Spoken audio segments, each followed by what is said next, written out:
안녕하십니까.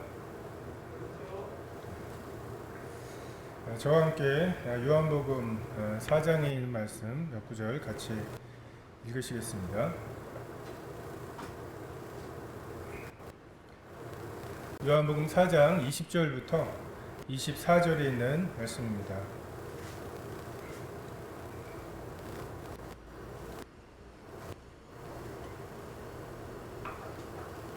찾으셨으면 같이 읽겠습니다. 20절부터 24절입니다. 시작. 우리 조상들은 이 땅에서 예배하였는데 당신들의 말은 예배할 곳이 예루살렘이 있다 하더이다. 예수께서 이르시되 여자여 내 말을 믿으라. 이 산에서도 말고 예루살렘에서도 말고 너희가 아버지께 예배할 때가 이르리라. 너희는 알지 못하는 것을 예배하고 우리는 아는 것을 예배하노니 이는 구원이 유대인에게서 남이라. 아버지께 참되게 예배하는 자들은 영과 진리로 예배할 때가 오나니 곧 이때라. 아버지께서는 자기에게 이렇게 예배하는 자들을 찾으시느니라. 하나님은 영이시니 예배하는 자가 영과 진리로 예배할지니라. 코로나로 인해서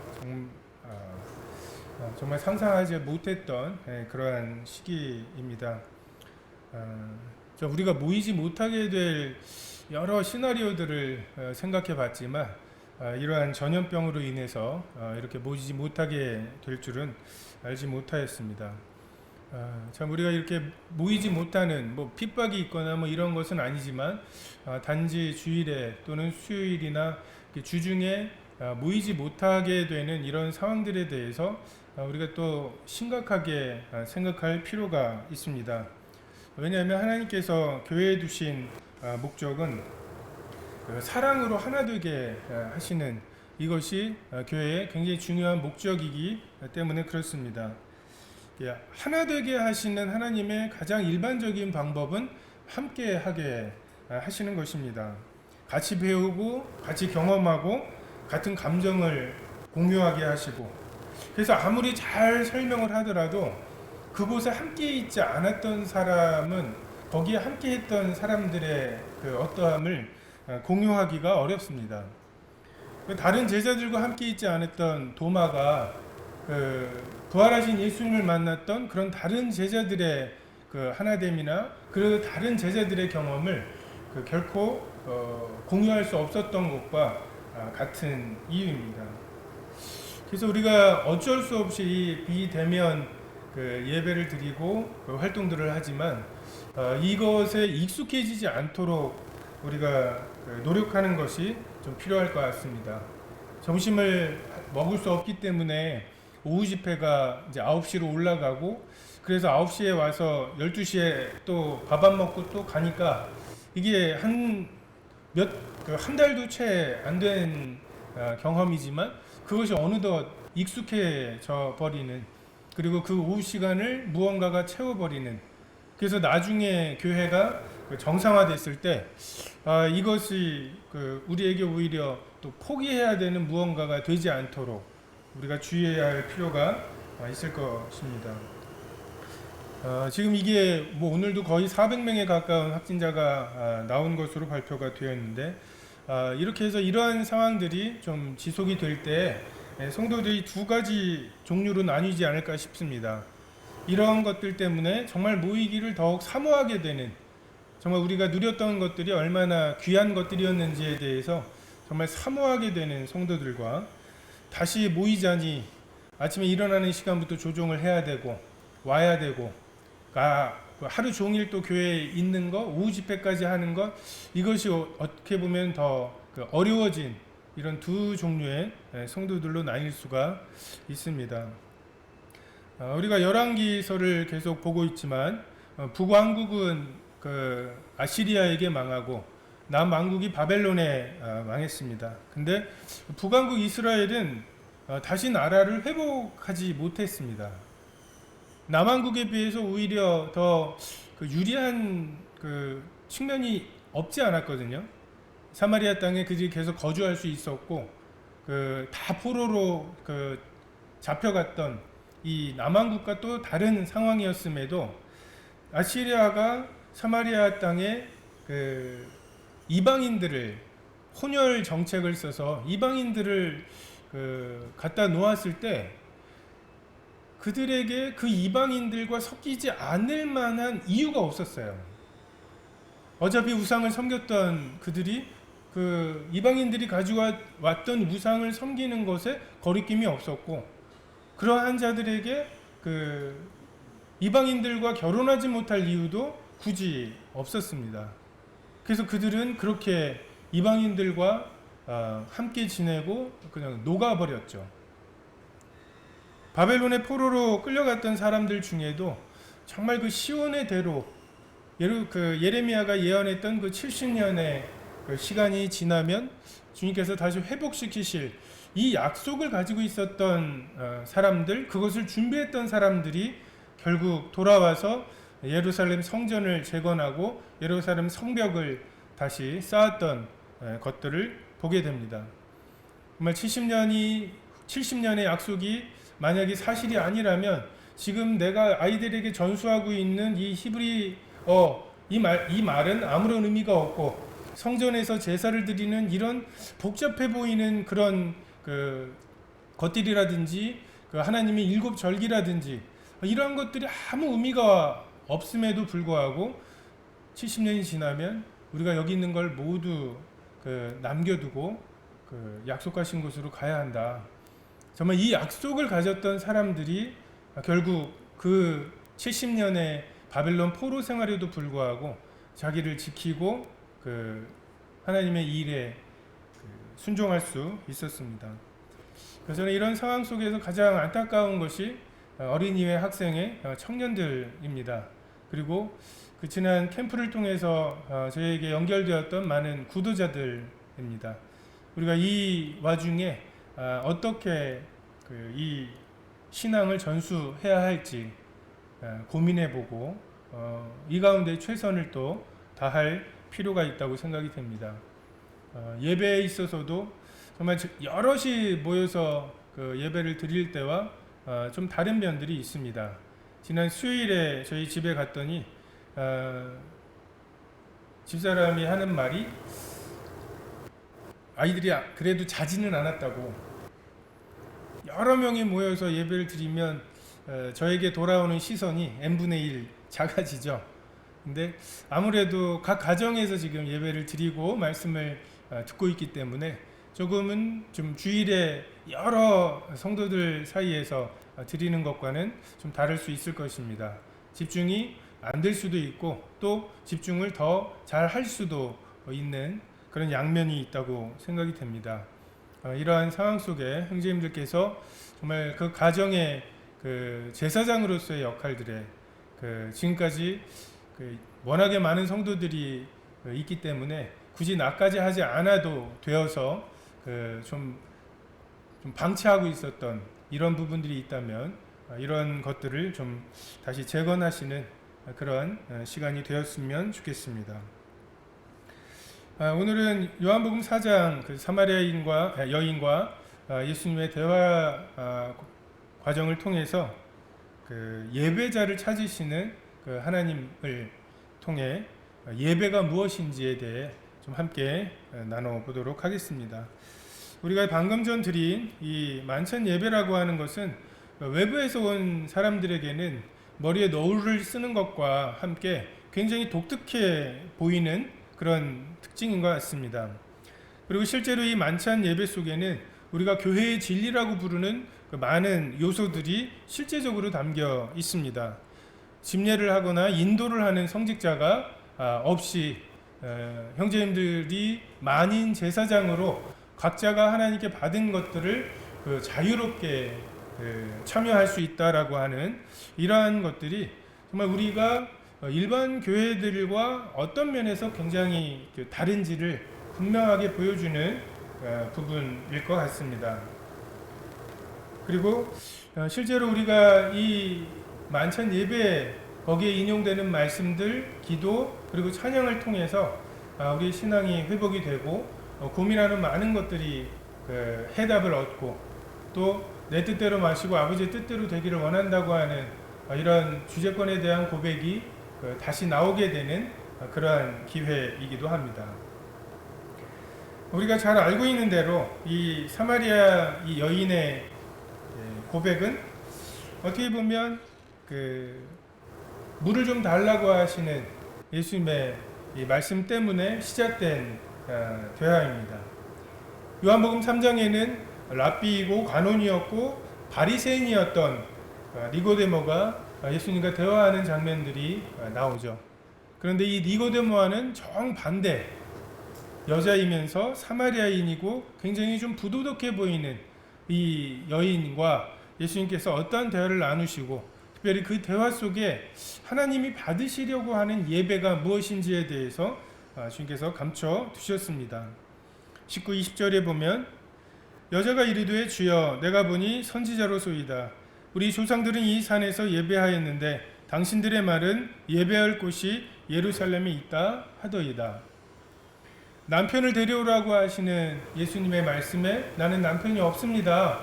그것에 대해서 예수님께서 옳다고 그 말이 그리고 내가 남편 5이 있었지만 지금 살고 있는 그 사람이 내 남편이 아니라고 말씀을 하시죠. 이 여인의 이 반응은 다분히 남편이라고 하는 그 여인이 가장 숨기고 싶은 그래서 그 12시 땡볕에 물을 길러 나온 그 이유이기도 한 참 그 부끄러움에 뭔가 집중되지 않게 하려고 화제를 좀 다른 데로 돌리려는 그 의도가 다분히 있는 것 같습니다. 하지만 이 여인이 또한 그 유대인과 사마리아 사람 사이에는 이런 긴장이 있었습니다. 이 여인이 이야기했던 대로 이제 유대인들은 사마리아 사람들을 개 취급을 하면서 너희들은 혼혈이다. 족보도 없고 하나님 앞에서의 분깃도 없고 우리가 느헤미야서나 이런 데에 보면 사마리아 사람들의 그 성벽을 짓는 것에 대한 방해 뭐 이런 것부터 시작해서 영적으로 니네들은 성전이나 이런 것과 아무런 상관이 없다. 그리고 여로보암이 베델과 단의 우상을 만들어서 예루살렘 예배를 대신하려고 했을 때부터 너희들의 예배는 헛된 것이고 그래서 그 역사가 유구한 그런 반목이 있었습니다. 얼마나 많이 이야기를 들었을까요? 너희가 이 산에서 드리는 제사와 예배는 하나님이 받지 않으신다. 하나님이 지시하신 곳 아브라함이 그 이삭을 드리려 했던 그 바위 모리아산의 그 바위 정말 그곳에 하나님이 정하신 성전 그리고 하나님이 모세를 통해서 말씀하신 식양대로 지어진 그 성전과 그곳에도 하나님이 말씀하신 대로 드리는 이 여러 가지 제사들 이것만이 하나님이 받으시는 진짜 제사이다라고 하는 이 유대인의 우월감과 이 사마리아인들이 그래도 나름 이 수가성 이 세겜이라고 하는 곳은 그리심산과 에벨산 그 사이에 있는 그리고 야곱의 우물이 있는 아브라함이 처음 약속의 땅에 와서 세겜 그 곁에 장막을 지었던 나름은 사마리아인들이 자부심을 가질 만한 곳이었습니다. 그래서 어느 곳이 하나님께 예배를 드림직한 곳이냐 이것에 대한 논쟁이 있습니다. 이 사마리아 여인은 그 후에 예수님과의 대화를 통해서 보면 그냥 유대인은 그렇다는데 당신도 유대인이죠? 뭐 이런 식의 반응 너머에 정말 하나님이 내 예배를 받으실까? 내가 사마리아인인데 이 예배를 하나님이 받으실까? 또는 5 남편과 함께 하다가 지금은 남편도 아닌 정말 동거 중인 나 같은 자의 예배를 하나님이 받으실까? 이 여인에게도 자신을 외면하고 있는 그 사람들에 대한 지들은 잘났어? 라고 하는 원망과 또는 내가 이러한 상태로 하나님께 나아가는데 하나님 받으시겠어? 내가 지금 나름의 드리는 그 사마리아인의 제사법대로 제사를 드린다 하더라도 정말 내 속에서 일어나는 이 죄책감, 내 죄가 정말 하나님 앞에서 깨끗해졌을까? 정말 하나님이 내가 드리는 이 기도를 받으실까라고 하는 이런 불확신, 이것이 그 여인의 마음속에 있었던 것 같습니다. 우리가 상한 갈대를 꺾지 않으시고 꺼져가는 등불을 끄지 않으시는 이 하나님의 성품을 간과하는 경우들이 많이 있습니다. 저도 이번 캠프 준비하면서 이 시국에 그 캠프에 가자고 하면 가겠어? 또는 정말 그래도 간절한 마음이 있는 사람이라면 그래도 좀 끌고 갈만 하지만, 저렇게 뭐 부족할 게 있어. 저 사람에게 지금 하나님에 대해서, 죽음에 대해서, 심판에 대해서 이야기해 봐야 무슨 소용이 있을까? 이러한 것들로 우리가 지레 꺼져가는 등불을 꺼버리고 상한 갈대를 꺾어버리는 경우들이 많이 있는 것 같습니다. 정말 이 사마리아 여인, 또는 예수님이 말씀 전하고 있을 때 거기에서 세금을 걷던 마태, 그리고 십자가에 달려서 처음에 힘이 있을 때에는 예수님을 저주했던, 너도 구원하고 우리도 구원해보라고 말했던 그 강도, 그리고 다메섹으로 살기 등등하게 가던 사울, 우리가 그들을 볼 때 그들에게 가능성이 있다고 보았을까? 정말 이미 꺼져버린, 그리고 꺾여버린 등불과 갈대라고 생각했을 것입니다. 하지만 주님께서는 내게 물을 좀 달라, 이 말로부터 시작해서 정말 그 여인에게 내가 그러라 라고 하시는 말씀을 계시하시기까지 좀 창조하시는 하나님의 능력에는 거칠 것이 없다. 정말 엘리야가 재물을 제단 위에 버려두고 불을 구하면서 12동이의 물을 부었죠. 정말 이렇게 축축한 재물과 바싹 마른 재물, 둘 중에 어떤 게 불붙기가 쉬운가? 이러한 문제가 아닙니다. 하늘에서 불이 내려서 재물에 불을 태우시는 이 역사에 있어서는 물이 12동이나 부어서 그 도랑을 흘러 넘치는 이러한 상태와 그냥 바짝 말라서 불만 붙이면 탈만한 이런 두 상태 모두, 불 붙이는 것은, 스스로 불이 붙는 것은 불가능한 일입니다. 우리가 정말 이 약속은 너희와 너희 자녀와 모든 먼데 사람 곧 주 우리 하나님이 얼마든지 부르시는 자들에게 하신 것이라. 정말 그 먼데 사람, 얼마든지 부르실 수 있는 그분의 성품과 능력을 우리가 의지해야 할 필요가 있는 것 같습니다.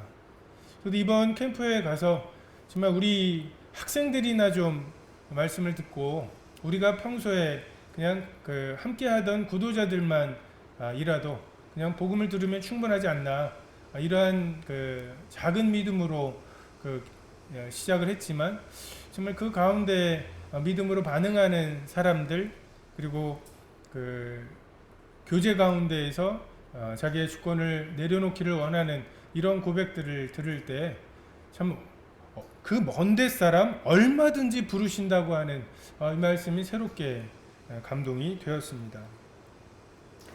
21절에 예수님께서는 이 예배할 곳에 대한 논쟁에 대해서 이렇게 대답을 하십니다. 예수께서 이르시되 여자여 내 말을 믿으라.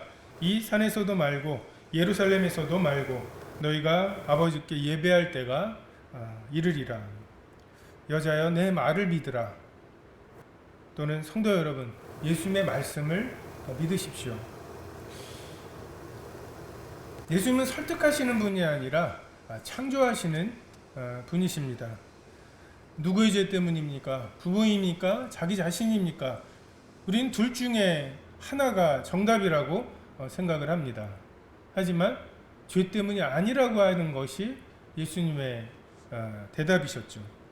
우리의 질문은 또 이 산입니까? 아니면 예루살렘입니까? 둘 중에 어디입니까? 이것이 우리들의 질문이지만 예수님께서는 이 산에서도 예루살렘에서도 아니라고 말씀하시고, 여기서 너희가 아버지께 예배할 때가 이른다고 하는 말씀, 여기서 너희가 사마리아인이죠. 사마리아인들이 아버지께 하나님을 아버지라 부르며 예배할 때가 이르겠다고 말씀하십니다. 너 지금 이 산에서는 안 되고 유대교로 개종해야 돼. 그래서 예루살렘에 가서 예배를 드려야 돼. 우리가 생각하는, 우리가 이 여인이 하나님께 예배를 드리게 만들 수 있는 우리들의 생각과 시나리오는 그 정도입니다. 이 여인이 마음의 변화를 받아서 그래, 유대교가, 예루살렘이 진짜군요. 그럼 저는 유대교로 귀의하겠습니다. 유대교로 개종하겠습니다. 라고 하는 것이 우리들의 생각이지만, 하나님께서는 이 산에서도 예루살렘에서도 말라고 말씀하시죠.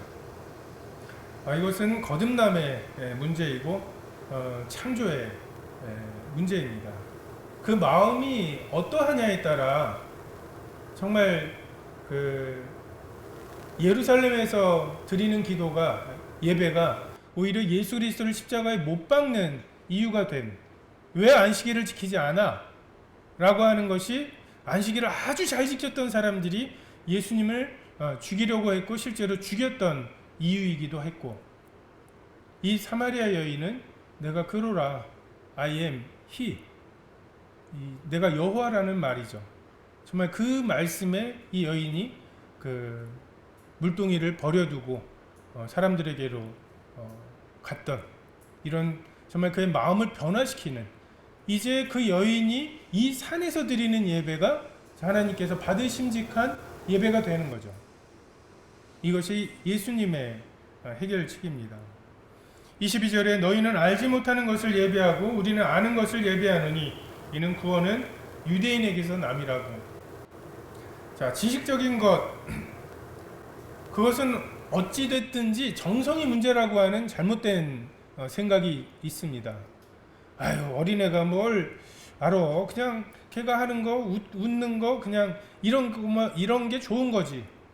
물론 굉장히 설득력이 있어 보이지만 이것이 예수님을 통해서만 하나님께 나아가는 거야? 아니, 정성이 문제지. 이런 식으로 예수 그리스도 외에 다른 방법으로도 하나님께 나아갈 수 있고 하나님을 기쁘시게 할 수 있다라고 하는 잘못된 생각들을 갖게 만듭니다. 근데 이 지식에 대한 또 다른 극단은 성경 말씀대로 정확하게 순종했으니까 이제 된 거라고. 예루살렘에서 절차대로 그렇게 제사를 드렸으니까 너의 죄는 사해진 거라고. 근데 염소와 황소의 피가 우리 양심을 깨끗하게 할 수 없는 그런 한계가 분명히 있는 거죠. 성경에 보면 그 성막을 짓는 이런 부분들을 이야기하시면서 남편을 위하여 창을 내라, 이런 말씀이 있어요. 근데 그 남편을 위하여 창을 내라는 말씀을 읽고는 오늘 어떻게 적용할까? 남편을 위해서 맛있는 음식을 좀 해서 그 저녁에 좀 기분 좋게 해줘야겠다 해서 굉장히 훈훈하게 적용을 했습니다. 결과적으로 좋은 거니까 좋은 게 아니냐라고 말할 수 있지만, 남쪽 편을 향해서 창문을 내라고 하는 그런 말씀이죠. 그래서 우리는 그 말씀이 적어도 남편에게 맛있는 것을 대접하라는 말씀으로 적용되는 것을, 안 좋은 쪽으로 적용되지 않은 것을 다행스럽게 감사하게 여길 수는 있어도 그냥 어떻게 적용하든지 결과적으로 좋게 됐으니까 상관없다라고 격려할 수는 없는 노릇이죠.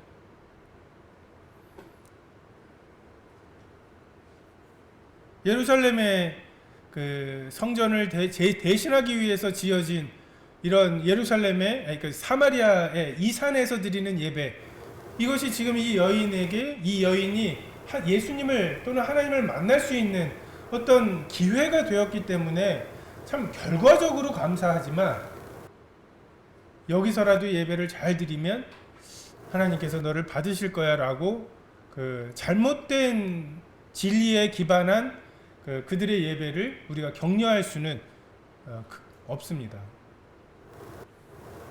반대로 모세에게 주신 하늘의 성전의 식양을 보여주셨고, 정말 그것에 따라서 세세하게 어떻게 제사를 드려야 되는지 알려주셨고, 실제로 유대인들이 그것을 굉장히 특심하게 그 제사를 드렸지만 정말 그것이 하나님을 온전하게 섬긴 것이라고 하는 이런 잘못된 생각, 오히려 그러한 제사를 드리면 드릴수록 메시아가 오셔야 되겠다, 정말 이 제물로는 완전하지 않다, 정말 그 제물 타는 어떤 그 의식과 소 한 마리를 잡아서 불태우는데 얼마나 시간이 걸리는지 모르겠어요. 굉장히 준비하는 데만도 굉장히 많은 시간이 걸렸을 것입니다. 그리고 그게 다 타서 재가 돼서 그 재를 뿌리는 데까지는 더욱 오랜 시간이 걸렸을 거고요. 정말 그 동안에는 뭔가 나의 죄를 아파하고 그 소가 죽어가고 피범벅이 되는 정말 이러한 것들이 우리에게 어떤 영향을 끼치는 것 같아 보이지만 정말 하루 이틀이 지나서 하나님 앞에 정말 단둘이 그 골방에서 하나님을 배울 때 정말 이 하나님이 엄하신 분인지, 또는 정말 하나님이 나의 이 예배를 받으실 것인지, 정말 하나님을 두려움 없이 섬기게 만들 마음을 변화시킬 능력이 없는 것을 그들이 경험을 했어야 하고, 예수 그리스도가 이 땅에 오셨을 때 그분 앞에 무릎을 꿇었어야만 했습니다. 하나님의 정답은 이 지식에 대한 하나님의 정답은 제대로 알고 그 아는 것을 예배하라. 이것이 하나님의 정답입니다. 23, 24절에 하나님께 참되게 예배하는 자들은 영과 진리로 예배할 때가 오나니 곧 이때라. 아버지께서는 자기에게 이렇게 예배하는 자들을 찾으시느니라. 하나님은 영이시니 예배하는 자가 영과 진리로 예배할지니라. 가장 먼저 이 산에서 예배를 드리는 사마리아인이나 예루살렘에서 예배를 드리고 있는 유대인이나 알아야 할 지식, 진리가 있었습니다. 그것은 하나님은 영이시라는 것입니다. 내가 무엇을 가지고 여호와께 나아갈까? 순양을 가지고 하나님께 나아갈까? 내가 인자를 원하고 제사를 원하지 아니한다고 말씀하시죠. 우리가 예배에 대해서 생각할 때 하나님은 영이시라고 하는 것에 좀 머물 필요가 있습니다. 목석 우상과 대비되는 영이신 하나님, 이 세상에 많은 종교가 있는 것 같아 보이지만 딱 두 가지의 종교죠. 영이신 하나님, 그분을 섬기는 신앙과 우리가 만들어낸 무언가를, 그것이 유교처럼 그냥 지식의 체계일 수도 있고, 불교처럼 뭔가 깨달은 자를 따라가는, 그가 어떻게 깨달았는지 그 깨달음의 단계를 쫓아가는 것일 수도 있고. 근데 그 둘의 결정적인 차이는 영이신 하나님이 그 영이신 그분의 선하심을, 사람아 주께서 선한 것을 보이셔야 하나님의 입장에서 선한 것이 무엇인지를 알 수 있다라고 하는 이 신앙과, 반대로 내가 만들어서 이걸 좋아할 거야 라고 해서 내가 섬기는 이것이 결정적으로 차이가 나는 것입니다. 우상은 사람들이 좋아하는 것을 좋아해요. 돈을 좋아하고, 그리고 되게 합리적입니다. 아니, 풍년이 들려면 해가 강렬하게 잘 나야 되고요. 또 대지가 그 씨앗들을 잘 받아서 싹을 트게 하고 줄기를 나게 하고 열매를 맺게 해야 합니다. 그래서 남자 신인 태양신과 여자 신인 이 대지의 여신, 이 두 개가 잘 결합을 해야 되죠. 그래서 그것들을 결합하고 그것들을 자극하기 위해서 굉장히 음란하게 그 신들을 섬기는 제사법들, 왜 그런 짓을 해? 이렇게 해야 새끼들이 많이 나올 거 아니야. 굉장히 합리적으로 보입니다. 그리고 그것들을 섬기는 것이 쾌락이에요. 그러니까 내가 좋아하는 것을 하면 신들도 좋아하고, 신들이 좋아해서 내가 좋아하는 것을 다시 주는 아주 좋은 선순환입니다. 반면 하나님은 영이시죠. 우리가 필요로 하는 것 중에 하나님이 필요로 하시는 것이 없어요. 우리는 하나님께서 스스로 하나님이 무엇을 원하시는지, 사람아 주께서 선한 것이 무엇인지 하나님이 보이셨다고. 그 하나님의 계시가 필요합니다. 이 계시가 우리 신앙의 시작이라는 것, 이것이 하나님이 영이시고, 특별히 예배에 있어서 우리가 이러이러한 거 하나님 좋아하시죠? 정성이죠. 아무도 일어나지 않을 때 내가 일어나서 드리는 정말 이 치성, 이것을 하나님이 외면하지 않으실 거야. 이런 자기 확신과, 이게 가인의 제사와 다를 바가 없습니다. 하나님이 보이셔야만 선한 것이 무엇임을, 또는 영이신 하나님이 무엇을 좋아하시는지를 알 수 있는, 이것이 우리 예배의 가장 밑바탕에 있는 무엇이어야 합니다. 육에 속한 것으로는 하나님을 기쁘시게 할 수가 없습니다.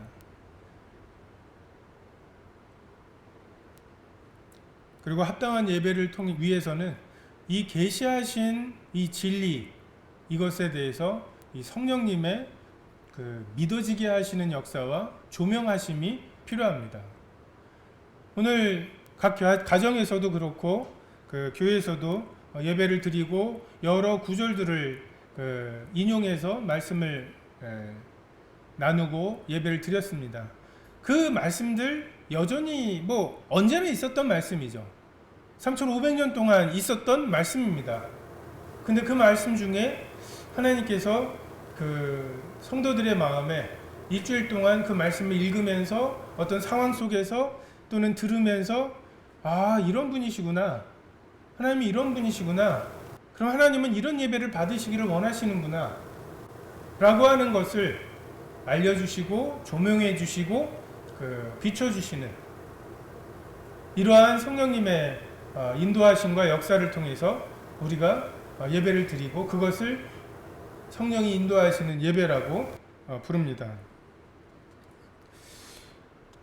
영과 진리로 드리는 예배, 이것이 하나님께서 어느 곳에서도 상관없이 하나님이 받으심직한 예배의 특징이라고 말씀을 하시죠. 영으로 드리는 예배의 특징은 굉장히 하나님과의 개인적인 관계 속에서 나오는 예배인 것 같습니다. 은밀한 것이고 다른 사람이 알기가 참 어려운 그런 부분이에요. 전에도 몇 번 말씀드렸던 것 같은데, 군대에서 정말 손시렵고 추울 때는 곧 수전절이니 겨울이라, 이 말씀 한 번도 주목해 본 적이 못했던 그 말씀인데, 해필 그때 때는 수전절이니 곧 겨울이라, 주님도 겨울이 있으셨구나, 추우셨구나. 그리고 시편을 정해놓고 읽는데, 그날이 유격을 갔다 온 날인가 그랬던 것 같아요. 굉장히 힘들었던 날인데, 남들 담배 필 때 조그마한 성경으로 그날치 읽었던 말씀에, 여호와께 감사하라, 그는 선하시며 그 인자하심이 크심이라, 이 말씀이 계속 반복이 되면서 그 앞에 이제 하나가 붙는 건데, 그 백성을 인도하여 광야를 통과하게 하신 이에게 감사하라, 이는 선하시며 그 인자하심이 크심이라. 앞에 구절들은 다 아멘이 돼요. 근데 광야를 통과하게 하신 이것에 대해서, 나도 지금 광야를 통과하고 아직도 700일이 남은 이 상황 속에서 참 아멘이 잘 안 되는, 근데 정말 그 시편을 읽고 그 구절을 읽을 때마다 93년도에 8월달 그 더운 훈련소 시절이 다시 기억이 나고, 그때 하나님께 저 이것에 대해서는 아멘이 되지 않습니다. 행군하고서 돌아오면서 총 메고서 돌아오면서 이것에 대해서 아멘이 되지는 않습니다 라고 했던 그런 은밀함이 있습니다. 상하고 통회하는 마음에서 나오는 신음소리와 같은 그런 기도이고, 주님 내 마음 아시죠? 이러한 기도와 예배입니다. 신학을 하시는 분들이 신론이라고 하나님의 성품이나 뭐 이런 것들에 대해서 배우는 그런 곳에 보면 시편 말씀이 많이 인용이 되어 있다고 합니다. 어떻게 보면 바울의 서신서를 보면 뭐 그런지 그러므로 막 이런 것들이 반복이 되잖아요. 그러므로 그리스도 예수 안에 있는 자에는 결코 정죄함이 없다. 그럼 그러므로가 뭔가?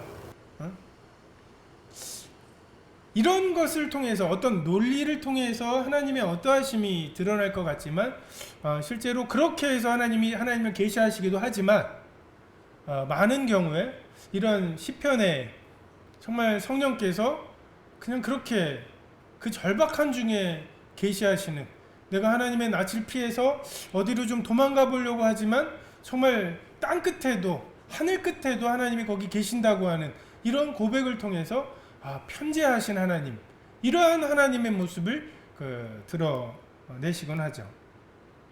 우리가 시편에 있는 여러 찬송들을 보면 만약에 시편이라는 책이 없었으면 그냥 혼자 기도하고 말았을, 그냥 개인의 기도에 멈췄을 그런 구절들이 많죠. 정말 어떤 상황 속에서 지금 드리는 기도야? 라고 하는 걸 모른다면 참 이상할, 시편 51편에 정말 밧세바를 범한, 우리아를 죽인 그것에 대한 지적을 받고 드렸던 그런 다윗의 기도, 주께서 바라시는 제사는 상한 심령이라, 주님께서 만약에 제물을 원하셨다면 내 제물을 드렸을 거라고, 맥락 없이 그 기도를 만약에 받았다면 제사를 드리지 말라는 거야? 정말 하나님과의 내밀한 그러한 곳에서 나오는 그러한 기도가, 그런 예배가 영으로 드리는 예배의 특성입니다. 우리의 경험이나 논리, 지식을 뛰어넘는 정말 하나님이 계시하시는 역사가 있고 조명하시는 역사가 있는 곳이고, 다양한 환경 속에서 정말 어떤 말씀이 떠올라서 내 문제의 해답이 되게 하시는 그러한 부분이기도 합니다. 눈으로, 귀로, 마음으로 보거나 듣거나 생각할 수 없는 정말 하나님의 그 깊은 것을 성령께서 통달하셔서 우리에게 비춰주시는, 그냥 어떤 논리로 A니까 B고 B니까 C고 이게 이해가 돼서 하나님이 이런 분이야 라고 하는 것이 아닌데도 불구하고 그가 하나님의 어떠하심에 그냥 도달한 이런 부분입니다. 논리적으로, 지식적으로 맞지 않는 경우들도 많은 것 같아요. 실제로 마태복음에도 보면 라마에서 슬퍼하며 크게 통곡하는 소리가 들리니 라헬이 그 자식을 위하여 애곡하는 것이라, 그가 자식이 없으므로 위로받기를 거절하였도다 함이 이루어졌느니라. 이 예레미야의 이 말씀을 아무리 그 문맥을 따져봐도 이게 장차 예수님을 통해서, 또는 헤롯이 예수님을 죽이려고 하는 이 시도들을 통해서 이 말씀이 이루어지겠구나라고 하는 것을 깨달을 방법이, 도리가 없습니다. 그냥 하나님께서 마태에게 이 글을 쓸 때 그 예레미야에 있는 그 구절이 이때를 위한 구절로 비춰주시는, 알려주시는, 계시하시는 이러한 부분들이 우리에게 분명히 있습니다. 그래서 주의 영이 계신 곳에 자유함이 있다고, 정말 되게 자유로운 것 같아요.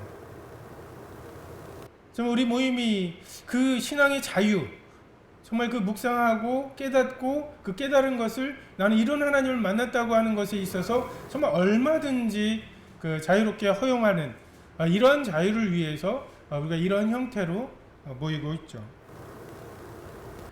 반면에 진리로 예배를 드려야 하는 측면이 있습니다.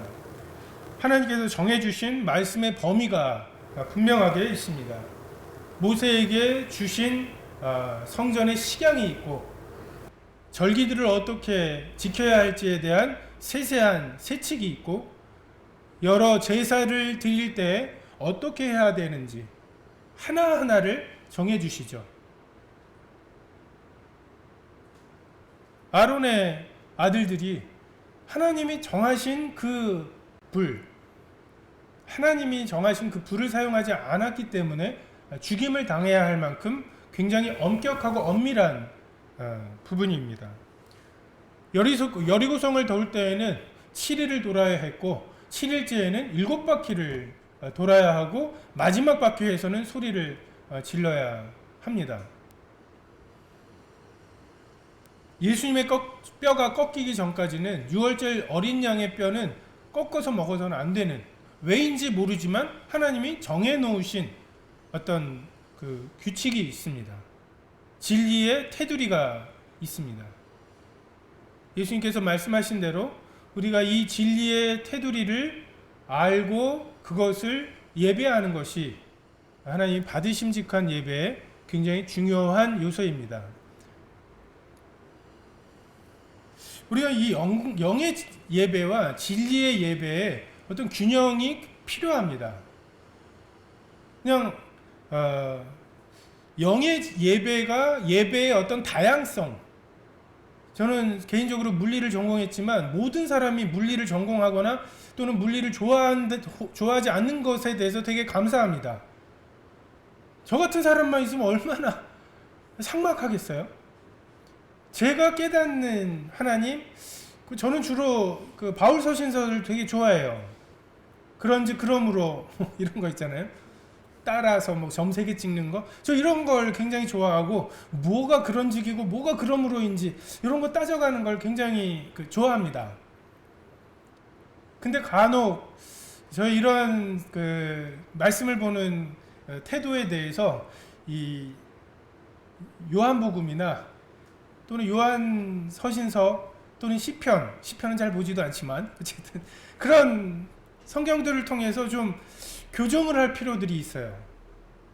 그런즉 그러므로만 따져지지 않는 하나님의 어떠함, 그냥 계시를 통해서 내가 그러라, 그냥 이것으로 충분한 그분의 창조하시는 능력, 이것으로 충분한.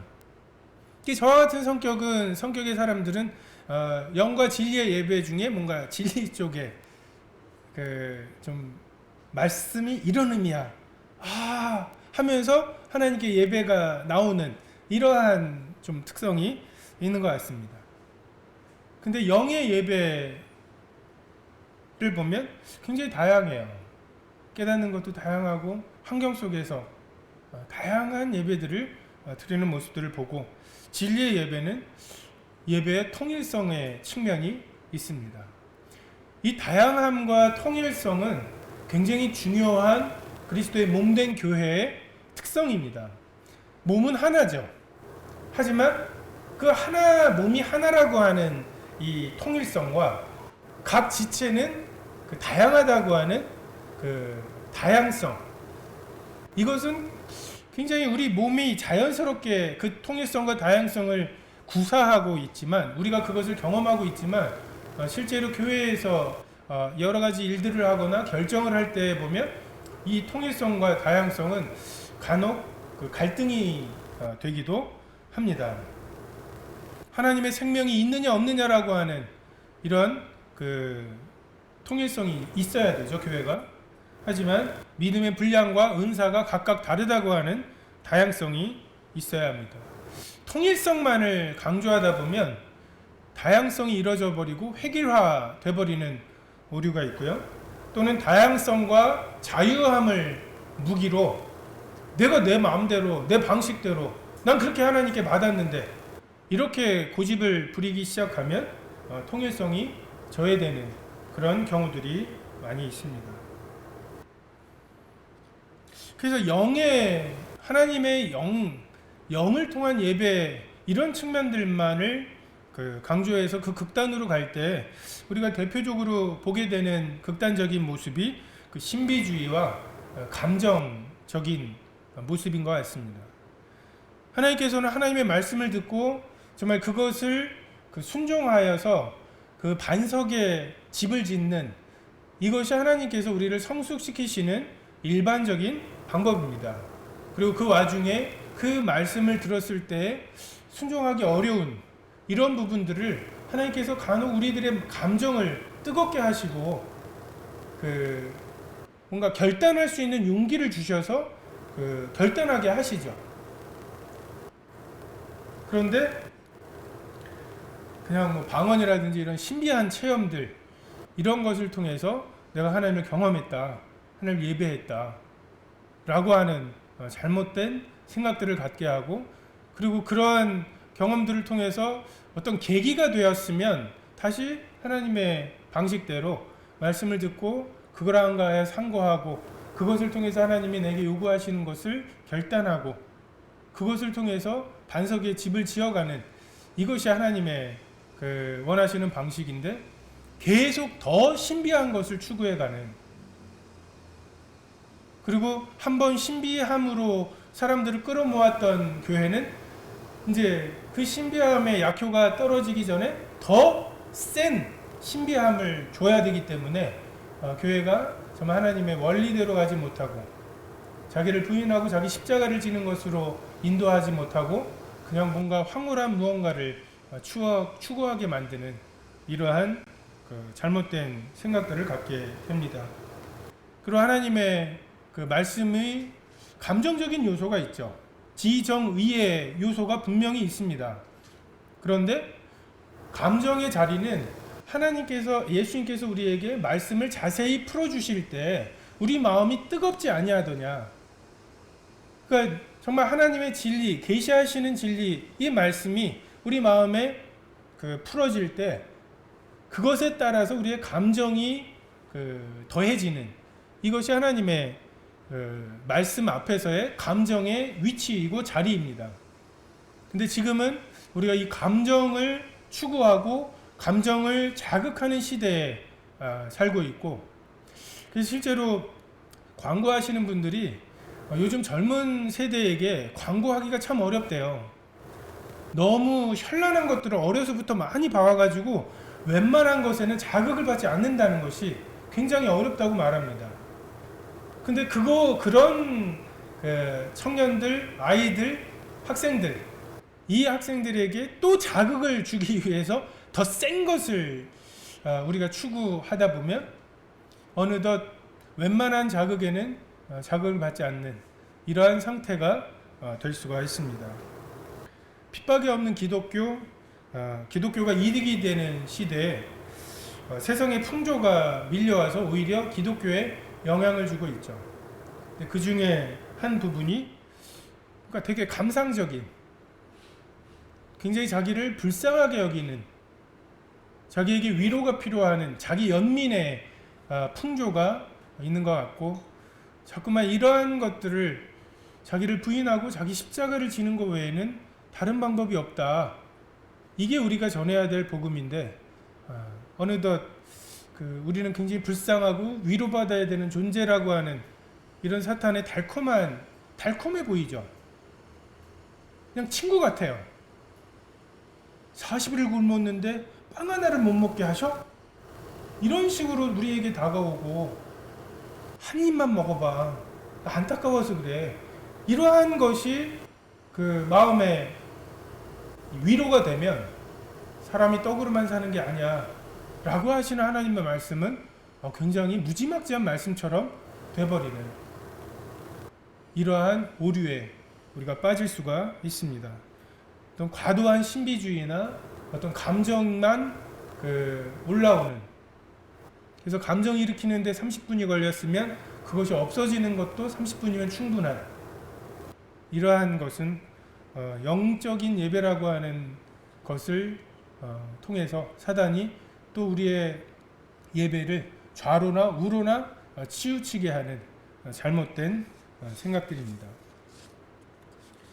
반면에 진리에 편중되게 하는 오류도 있습니다. 말씀에 기초하는 것은, 그것을 강조하는 것은 굉장히 중요하지만 그것만을 강조할 때 우리는 굉장히 쉽게 형식주의에 빠질 수가 있습니다. 38년 된 병자가 침상을 들고 걸어가는데 야, 그거 안식일에 하면 안 돼. 이런 마음이 들는, 이런 완악하고 강팍한, 그 율법의 그 핵심이 하나님을 사랑하고 이웃을 사랑하는 건데 한 번도 38년 된 병자가 안타까웠던 적이 없는 거죠. 나를 넣어줄 사람도 없는 그의 그 지경이 안타까웠던 적도 없게 돼버리면서, 야, 안식일을 거룩하게 지키라고 하셨는데 거룩한 게 뭐야? 그러면 안식일에 밀을 비비면 이건 그 추수고, 안식일에 몇 걸음 이상은 가면 안 돼. 이것을 구체적으로 정하는 거, 가면서 몇 걸음인지를 세야 돼요. 그러면서 굉장히 뿌듯해하는 거죠. 나만큼, 우리 시대만큼, 우리 바리새파만큼 하나님을, 율법을 완벽하게 지키는 사람들이 어디 있어? 근데 저 예수라는 사람이 자꾸만 안식일에 병 고치고, 안식일에 선을 행하는 게 옳다고 말하고, 안식일에 선을 행하는 게 옳다고 말하면 이것도 선이라고 말하면서 다 빠져나가면 이게 어떻게 지켜지겠어? 이렇게 될 수 있습니다. 진리만을 우리가 추구할 때. 10명의 문둥병자 중에 정말 율법의 의무가 없었던 그 사마리아인만 예수님께 돌아와서 예수님께 감사를 드렸습니다. 강단 만난 자를 돌아본 것은 제사장이나 레위인이 아니라 개 취급했던 사마리아인이었습니다. 정말 나름 이해가 돼요. 제사장과 레위인이 지금 여리고로 내려가서 무언가를 해야 돼요. 제사를 드리거나 해야 돼요. 딱 보니까 죽었어요. 아니, 강도가 두려웠던 것도 아니고 이 사람을 살리려는 어떤 측은한 마음이 없어서도 아니라고 하더라도 죽은 사람을 만지면 7일 동안 부정해지고 막 복잡하잖아요. 갔는데 결혼식장에 갔어요. 주례를 봐야 되는데 사실은 내가 부정해져서 오늘 주례를 못 보겠네. 이 사람 살아있어. 짐승에 태워서 그 사관에 누이고 이거 하려면 그 사람들 기다리게 해야 돼요. 쉬운 일은 아니었을 것입니다. 우리가 어떻게 그럴 수가 있어라고 쉽게 생각할 그런 것은 아닐 수 있습니다. 하지만 정말 내가 인자를 원한다고, 제사를 원치 아니하고, 이것에 엄밀하게 성경은 이렇게 말하라고 하셨잖아, 이렇게 하라고 하셨잖아, 이것이 자칫하면 우리가 지금 울고 있는 어떤 여인 앞에서 이 아이를 어떻게 하면 정확하게 절반으로 자를지를 논의할 수 있어요. 자칫하면 먼저 나누고 피는 따로 해야지, 이걸 되게 진지하게 말씀대로 하려고 애를 쓰고 지금 울고 있는 이 여인에 대해서 지금 죽임을 당할지도 모르는 이 아이에 대한 치근한 마음이 없으실 수 있습니다. 진리만을 추구할 때. 그런 괴물들이 얼마나 많습니까? 예수 그리스도의 이름으로 어마어마한 사륙을 했던 사람들이 얼마나 많습니까? 정말 우리 속에 봉인되어 있던 이 분노가 이건 의로움이야 라고 하는 순간 제어를 할 수가 없어요. 괴물이 되고 말아버립니다. 엄청난 에너지가 나오죠.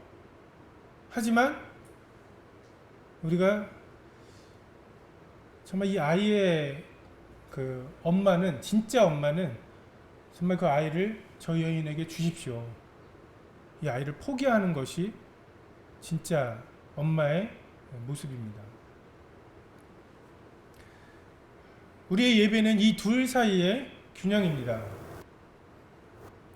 정말 개인적으로 각 성도님들이 개인적으로 이 균형이 맞고 있는지를 살펴보아야 할 필요가 있습니다. 해치웠어 라는 식의, 어쨌든 예배 봤어, 어쨌든 예배 빠진 건 아니야, 이런 식인지, 또는 아무런 진리의 근거도 없이 주님 내 정성을 아시죠? 라고 하는 것인지. 저 어렸을 때, 청년 때에는 이 균형을 계속 이제 맞추시는 이 메시지들이 있었어요. 예배를 준비해 오지 말라는 말씀도 있었어요. 성령이 인도하시는 거고, 그날 어떤 분이 예배를 시작하시면 그 예배를 통해서 성령께서 뭔가 떠오르게 하시는 것을 우리가 하나님께 드리고, 그래서 예배가 하나가 되는 거다.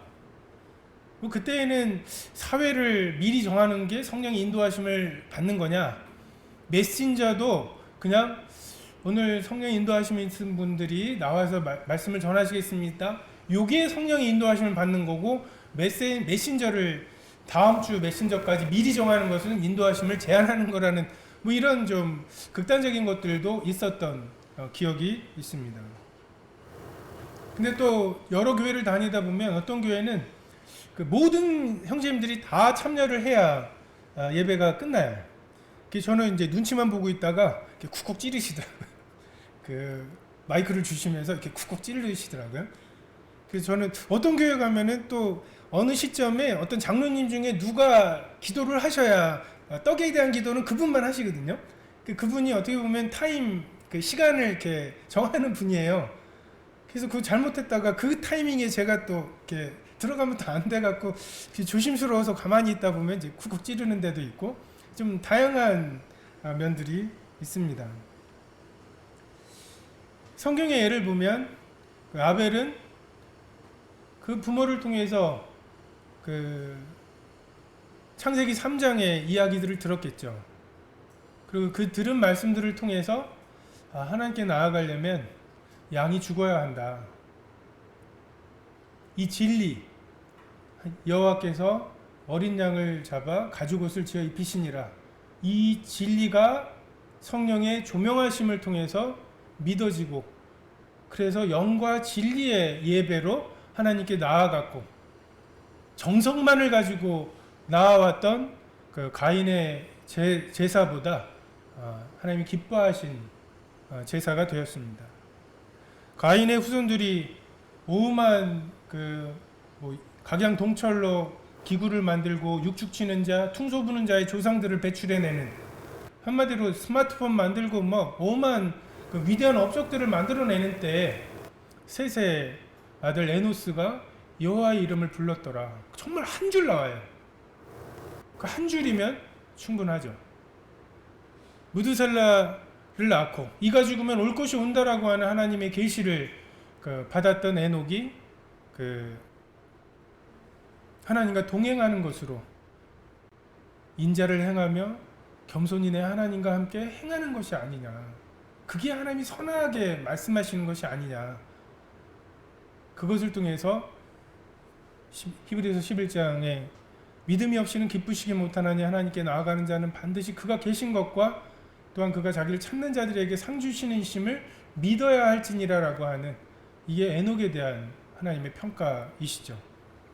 진리를 통해 믿음을 주시는 성령님의 역사, 이것이 영과 진리로 예배를 드리는 핵심이라고 생각이 됩니다. 하나님께서 우리에게 주신 진리의 경계는 고린도전서 11장 24, 25절에 축사하시고 떼어 이르시되 이것은 너희를 위하는 내 몸이니 이것을 행하여 나를 기념하라 하시고, 식후에 또한 그와 같이 잔을 가지시고 이르시되 이 잔은 내 피로 세운 새 언약이니 이것을 행하여 마실 때마다 나를 기념하라 하셨으니, 주님을 기념하는 것, 주님의 명령은 굉장히 단순합니다. 구약의 그 엄청난 율법 그리고 여러 조문들을 다 폐하시고 하나님께서 우리에게 주신 것, 나를 기념하라. 주님 그것으로 충분하다고 여기셨습니다. 이 기념하라고 하는 단어들을 보면 베드로가 생각이 나서, 또는 세 번 나를 부인하리라 하심이 기억이 되어, 그리고 서신서에 보면 나의 행사고 내가 각처 교회에서 가르치는 것을 생각나게 하리라. 생각나고 기억하고 그분이 어떤 분이신지, 무엇을 가르치셨던 것인지, 이런 것에 사용된 것들을 보게 됩니다. 그래서 정말 주님은 하나님은 사람을 단순하게 지으셨는데 우리가 꾀를 내는 것처럼 자꾸만 여기에 그 무언가를 덧붙이는 것이 우리에게 오히려 그 예배의 자유로움, 풍성함을 저해할 수도 있습니다. 그러므로 함께 하늘의 부르심을 받은 거룩한 형제들아, 우리가 믿는 도리의 사도시며 대제사장이신 예수를 깊이 생각하라. 지금 유대교에게 매여서 정말 수천 년 동안 드려왔던 제사를 지금 포기하고 나와서 그럼 이제 뭘 할까요? 이게 이제 히브리서죠. 누구를 제사장은 레위인으로 세웠는데 누구를 제사장으로 세워야 될까요? 누구를 인도자로 세워야 할까요? 모여서 무엇을 할까요? 예전에는 소 한 마리가 타 죽는 것을 그 경험을 통해서 내 죄가 사해졌다라고 하는 느낌을 받았는데 지금 우리는 이 죄를 지었는데 이 죄로 인한 죄책감을 어떻게 해결해야 될까요? 이 다양한 질문들에 대한 히브리서 기자의 대답입니다. 깊이 생각하라. 예수를 깊이 생각하라. 보라, 아버지께서 어떠한 사랑을 우리에게 베푸사 하나님의 자녀라 일컬음을 받게 하셨는고. 어떠한 사랑을 우리에게 베푸셨는지. 우리가 정말 자녀가 없을 때, 또는 자녀가 클 때, 또는 자녀가 속색일 때, 또는 자녀가 우리를 영화롭게 할 때, 그 다양한 상황과 환경 속에서 어떠한 사랑으로 우리를 사랑하셨는지가 새롭게 됩니다. 그리스도께서는 장래 좋은 일에 대제사장으로 오사 손으로 짓지 아니한 것 곧 이 창조에 속하지 아니한 더 크고 온전한 장막으로 말미암아 염소와 송아지의 피로 하지 아니하고 오직 자기의 피로 영원한 속죄를 이루사 단번에 성소에 들어가셨느니라. 믿음의 주여 또 온전케 하시는 이인 예수를 바라보자. 믿음으로 예배를 드린다고 하는 것에 정말 이 한 시간만큼은 지난 일주일에 나의 어떠함, 내 속에서 일어났던 것, 그 일어난 것 때문에 내가 실제로 행했던 많은 죄가 있죠. 그리고 그 죄가 내가 여전히 죄인인 것을 너무나 분명하게 증명합니다. 그런데 다른 한쪽에 하나님의 말씀이 있으시죠. 부르시고 정하게 하시고 정하게 하신 자들을 또 영화롭게까지 이미 하신 하나님의 우편에 앉히신 어제나 오늘이나 영원토록 동일하신 하나님의 시선에서 보신 우리가 있습니다. 우리는 우리의 죄가 기억이 나요. 지난 일주일뿐만 아니라 많은 죄들이 기억이 납니다. 근데 우리 죄와 허물을 기억지 않으시는 하나님이 있으시죠.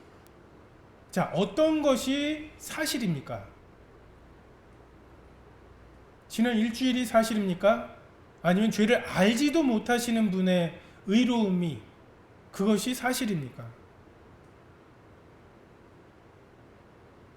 우리가 구도자들에게 많이 물어보죠. 그럼 친히 나무에 달려 우리 죄를 위해 돌아가셨어요. 그럼 죄인이에요, 의인이에요? 죄인이죠. 답답하잖아요. 근데 지금 우리도 동일한 답답함이 있죠. 지난 일주일의 삶이 진짜 나이냐, 아니면 죄와 허물을 기억지 않으시는, 심지어는 죄를 알지도 못하시는 그분의 의로움이 지금 나의 의로움이라고 말씀하시는 이것이 사실이냐, 지금 의인이십니까? 죄인이십니까? 라고 물어볼 때 우리가 어떻게 대답하는 것이 믿음이겠습니까? 우리의 예배가 하나님의 영광에 조금이라도 보탬이 되지 않습니다. 반대로 정말 완벽한 제사장이신 그분이 완전한 제물 되신 그 자신을 드려서 땅에 속한 성소가 아닌, 그러려면 레위인으로 오셔야 됐죠. 땅에 속한 그 성소가 아닌 정말 하늘의 성소에서 완벽하게 드리시고 다 이루었다고 말씀해 버리신 이 제사가, 이 예배가 하나님께 완벽하게 흠양되셨기 때문에 우리가 정말 그것을 믿음으로 하나님께 드리는 거죠. 보태지는 것이 아닙니다. 이미 완전한 예배와 완전한 속죄가 드려졌습니다. 예배는 결산이 아니라 우리의 원동력이다. 일주일치의 나의 삶을 가지고 와서 제가 이러고 이랬지만 하면서 드리는 게 예배가 아닙니다. 안식 후 첫날 부활하신 예수님을 기념하는 새로운 피조물로 우리가 다음 일주일을 준비하고 살아가는, 여호와를 기뻐하는 것이 우리의 힘이라고 말씀하신 여호와를 기뻐하는 것으로 우리의 일주일을 충전하는 시간이고, 보라 새 것이 되었다고 말씀하시는 것에 아멘 하는 것이고, 지난 일주일에 나의 어떠함을 기억지 않으시는 하나님의 그 어떠하심에 아멘, 진실로 그러합니다 라고 기대는 것입니다.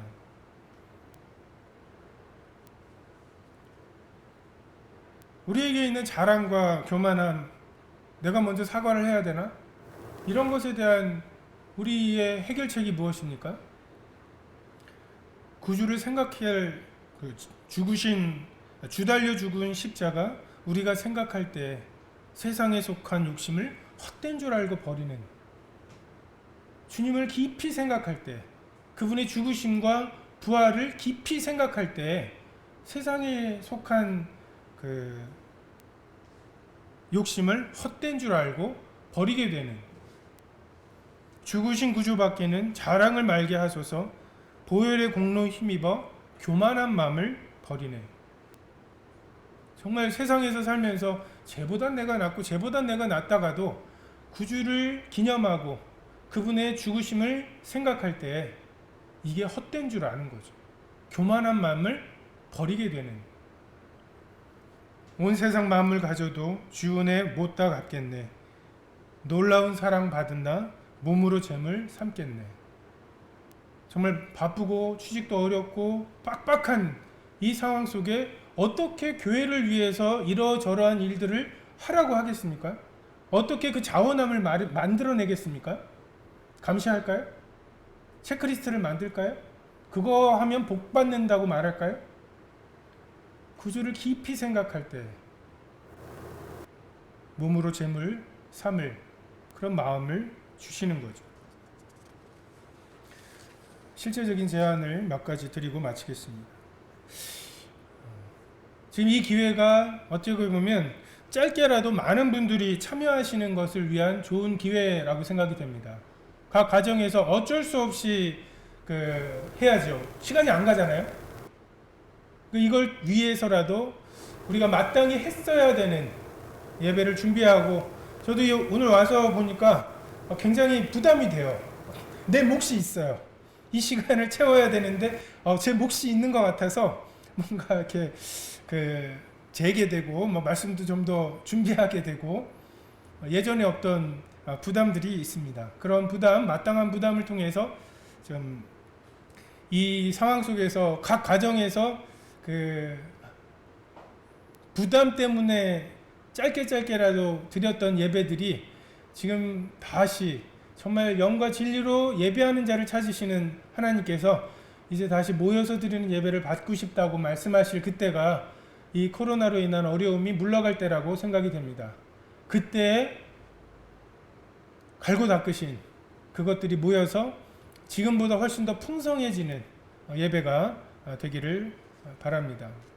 또한 예배의 내용에 대해서 정말 주의 영이 계신 곳에만 있는 자유함과, 하지만 모든 것을 질서대로 규모 있게 하시는 주님의 성품이 적절하게 조화되어서 정말 주님을 기념하는 것, 정말 나의 어떠함이 아니라 주님을 기념하는, 이번 캠프 때도 말씀하셨죠. 나를 섬기는 것, 나를 묵상하는 게 아니라고. 굉장히 아멘이 되었습니다. 세상과 나는 간 곳 없고 구속한 주만 계신 그 3층 하늘에 그 성소에 드리는 예배로, 그것을 믿음으로, 우리에게 있어서 우리의 논리 속에서는 아직이고 장차 미래에 있을 일이지만 하나님의 시선으로 어제나 오늘이나 영원토록 동일하신 그분에게는 이미 이루어진 그 예배를 드리는 하나님, 그 모세가 그 하나님에게 하나님이 나를 보내신다고 하는 증거가 뭐냐고 물었을 때 하나님의 대답이 의외이시죠. 니네가 나와서 이 산에서 나를 예배할 거다. 아니, 이러니까 바로를 설득하고 바로가 그럼 놓아주면 우리가 나와서 예배를 드리는 거죠. 이게 우리의 논리예요. 근데 하나님의 그 증거는 니네가 나와서 이 산에서 나를 예배할 거다. 그게 내가 너를 보낸 증거다. 정말 이 하나님 앞에서 그냥 가는 거죠.